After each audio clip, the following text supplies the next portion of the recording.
Oi, gente. Hoje eu quero falar de um assunto polêmico, que é a utilização de máscaras. Porque é uma das coisas que me incomoda demais, assim, dentre tantas outras, né, que a gente teve de mudança aí na pandemia. Me incomoda muito as coisas que são impostas e colocadas como obrigatória, sem ter nenhuma comprovação por trás dela, mas sim uma determinação X de alguém X, né? Que muitas vezes são os que mais roubam e mais são corruptos, né? Mas enfim, aí a população acaba tendo que seguir essas normas. Mas o que me incomoda nisso, que eu quero falar pra vocês, é a utilização de máscara, porque eu fico muito incomodada, assim, e incomodada que eu digo, assim, me doendo mesmo o coração, assim, me colocando no lugar das mães que saem com as crianças, porque a gente sabe que muitas crianças não podem, né, dependendo da sua idade, você não pode usar máscara, porque o risco de sufocamento ele é muito grande. E aí eu fico pensando como deve ser dolorido para essas mães saírem com essas crianças. E se sentir assim impotente, porque elas também não entendem muito, elas muitas vezes acham que estão fazendo certo, né, se protegendo, e ela deve pensar na cabeça dela, né, por que meu filho eu não tô protegendo? Fica aquele dilema, assim, isso é uma das coisas que mais me incomoda quando eu saio na rua e vejo uma mãe de máscara e uma criança sem máscara, mas pensando na mãe, porque a criança não tá muito entendendo do que tá acontecendo, né, na mãe ou no pai, whatever, quem esteja com a criança. E aí a gente começa a estudar e, assim, desde que eu me formei, né, todos os estudos que mostram, sempre mostraram que a utilização de máscaras são em situações específicas e não indiscriminadas. E o EPI, né, que é o equipamento de proteção individual, ele veio, na verdade, depois de um surgimento de uma grande doença, de uma grande infecção, né, que é do vírus HIV, e que foi aí que começaram a utilizar mais os equipamentos. Então, por exemplo, minha mãe, ela se formou, ela é dentista também, ela se formou há 35 anos. E tem foto dela na faculdade sem luva, sem máscara, sem gorro, com um paninho assim, só que ela lavava a mão. E isso veio no advento do HIV, né? E a gente sabe, assim, dentre todos os estudos que foram ocorrendo, né, ao longo desses anos, tentando entender melhor vírus, porque o vírus ele é uma das partículas menores que nós temos, né, de micro-organismos. Inclusive, nós temos filtros que a gente utiliza, assim, nas universidades, nas pesquisas, que eles são específicas para filtrar bactéria, né? As nossas células, para vocês terem uma ideia, só fazer um exemplo grotesco, é como se fosse o tamanho da minha mão. A bactéria, então, a nossa célula, né? A célula humana é o tamanho da minha mão, só pra vocês entenderem sobre tamanho. O dedo seria o tamanho de uma célula bacteriana. E a nossa unha, como se fosse o tamanho de uma partícula viral.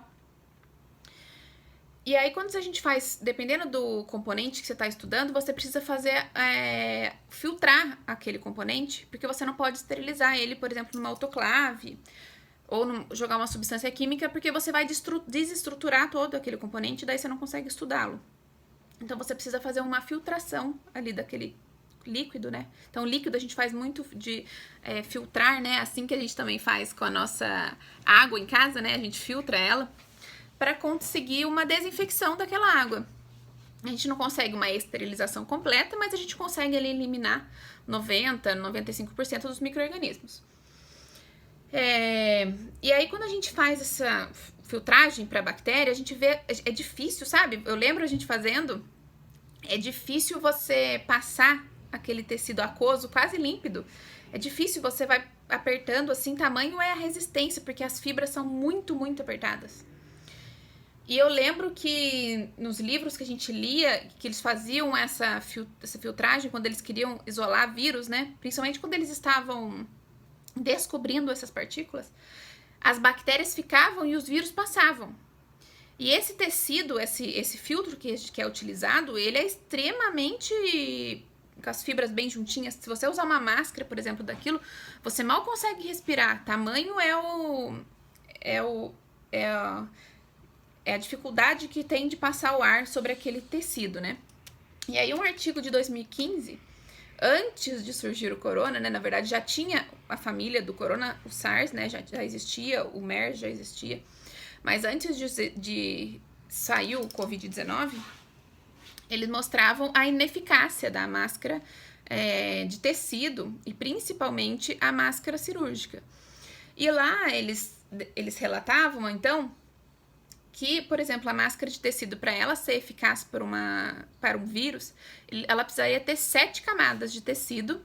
Esse tecido precisaria ser de algodão puro, então tem toda uma especificação lá. E essa máscara precisaria ser trocada a cada 30 minutos. A máscara, então, de consultório odontológico, ela, na verdade, ela é eficaz e vale a pena porque ela tá no pressuposto de que eu tô muito perto do paciente, né? Eu tô diretamente perto dele. Além disso, eu estou com um motorzinho que exala um aerossol, né? E esse aerossol, ele tem uma capacidade de ficar suspenso no ar e ele também tem uma grande capacidade de penetração nos tecidos e fixação e tudo mais. E mais principalmente porque essas partículas virais, essas partículas microbiológicas, elas estão inseridas dentro de uma partícula de água. E essa partícula de água, com aquela máscara, ela é contida. Mas ela é contida por 30 minutos. Logo após isso, dependendo do volume que ali está acontecendo, você precisa então ter aquele Flor Shield, ó, confundi com negócio de boca. Face Shield, que vai fazer então a barreira física ali, né? Aquele plástico faz uma barreira física. Mas se você não tá com contato íntimo com outra pessoa, se você está, por exemplo, no sol, assim, andando, exalando, né, aquela troca de água, né, porque você tá tentando fazer o equilíbrio térmico do seu organismo, essa utilização de máscara, ela cai um pouco por terra, né? E a gente sabe também que uma das maneiras mais eficazes de você cultivar micro-organismo é se você deixar um local úmido e quente. A grande maioria dos micro-organismos gostam de umidade, porque ali ele vai ter alimento, isso principalmente os vírus, porque ele sozinho, ele não é capaz de produzir energia para ele mesmo, né? Porque é a função, né, da gente se alimentar, do nosso corpo e de todas as outras formas de vida que nós temos no mundo, é você, através do alimento, produzir energia para o seu corpo, para suas células. E o vírus sozinho, ele não é capaz, a partícula viral não é capaz de produzir isso, por isso ele também não é considerado um ser vivo. Ele também sozinho não consegue fazer a sua multiplicação, é quando você, a partir de uma partícula viral, produz mais vírus, né? A gente chama de filhos, né? Mas não é só uma forma de reprodução ali dele. Ele precisa, então, ele é o que a gente chama de parasita obrigatório, ele precisa estar inserido dentro de uma célula. Essa célula, ela pode ser uma célula animal, humana ou animal mesmo. Ele pode estar dentro de uma bactéria, por exemplo. Ele pode estar dentro de uma célula vegetal, então existem vírus que infectam vegetais, infectam tomate, infectam folhas. Até o primeiro vírus, a primeira partícula viral, ela foi descoberta através de uma infecção, de uma praga que aconteceu numa plantação de tabaco, e eles viram que essa praga se deslacerava e os agrotóxicos da época não pegavam. Eles tentavam ver naqueles microscópios que eles tinham bem rudimentares e não conseguiam enxergar nada. Então eles não conseguiam entender muito bem o que era aquilo, que é o vírus do mosaico, né? E eles viram que ele, então, depois de muito tempo, que daí eles conseguiram produzir um microscópio mais eficaz, com uma maior capacidade de aumento, que eles descobriram, então, a partícula viral. Foi exatamente daí. E aí, a gente consegue perceber que, na verdade, a dificuldade de conter um vírus é mais devido ao tamanho dele, né?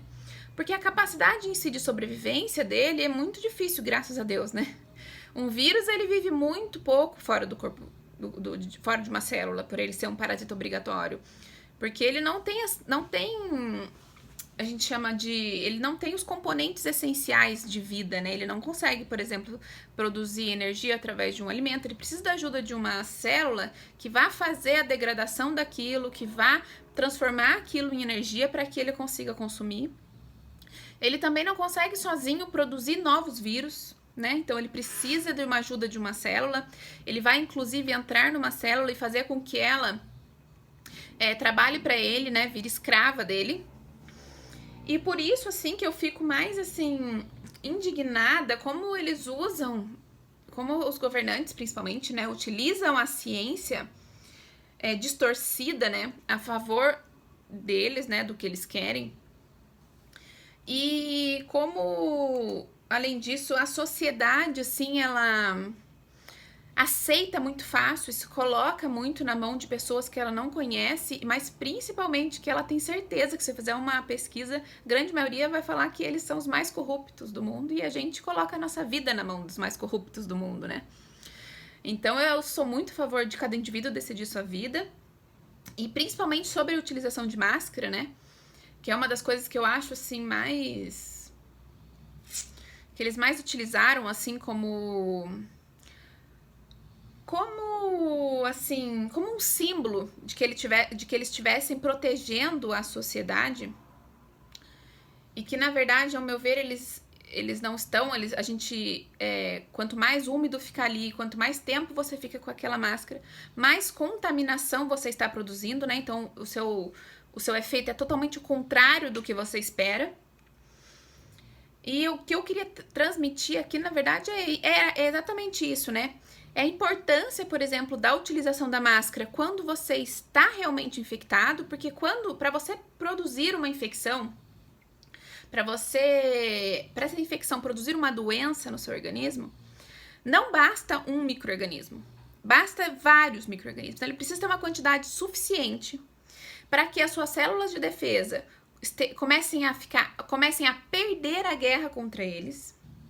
E aí sim essa doença começa a ser produzida, porque você ter o micro-organismo não significa que você tenha a doença que ele produz. Ele precisa estar em grande quantidade, suas células precisam estar doentes já para ele produzir uma reação, né, sobre aquele organismo. Que, por exemplo, uma febre, tosse, dor no corpo, é uma reação do seu organismo, é como se ele estivesse te avisando que alguma coisa não tá bem. E além disso, ele só começa a ser transmitido quando ele tá numa quantidade suficiente para produzir doença e com alguns disponíveis para serem liberados.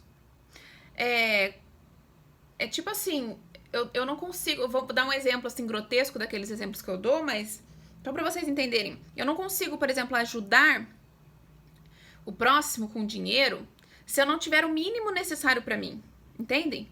Se eu não tiver uma quantidade de dinheiro suficiente para suprir as minhas necessidades básicas, eu não consigo ajudar com dinheiro as outras pessoas. Eu posso ajudar de outras formas, mas com dinheiro, que é o que normalmente as pessoas mais precisam, eu só consigo ajudar depois que eu tenho uma quantidade suficiente para suprir as minhas necessidades básicas. E o vírus também é assim. Ele só consegue estar em quantidade suficiente para que a pessoa exale e saia no que você está exalando ali, na contaminação, partículas virais, depois que ele está em quantidade suficiente que produziu doença para você. E aí sim, ele vai produzir, então, essa infecção fora. Além disso, a outra pessoa precisa estar em contato íntimo com você.